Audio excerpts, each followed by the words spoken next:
Tupas nagdala. Ako. Guys, trabaho. Kailangan talaga natin magtrabaho araw-araw mga tropa guys para sa pamilya.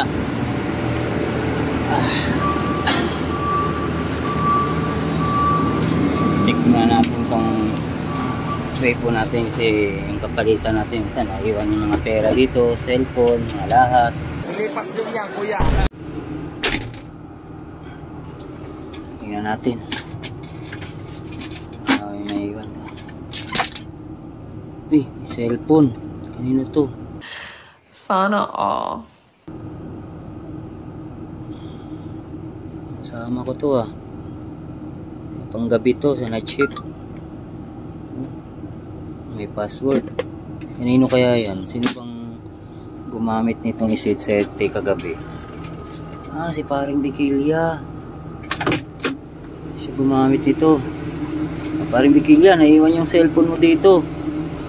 Kung mapanood mo yung video ko ngayon, agahan mo mamaya pagpasok para maiabot ko sa iyo yung cellphone ha.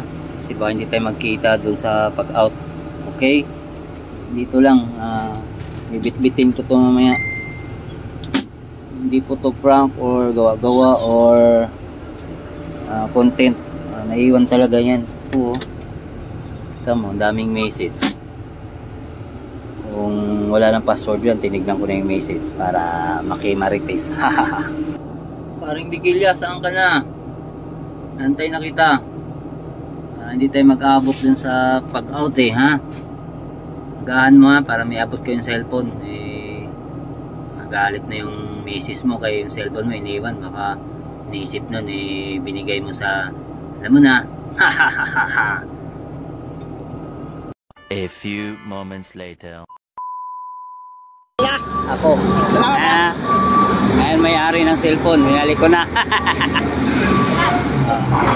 Walang problema pre. Sunod, huwag mo na iwanan.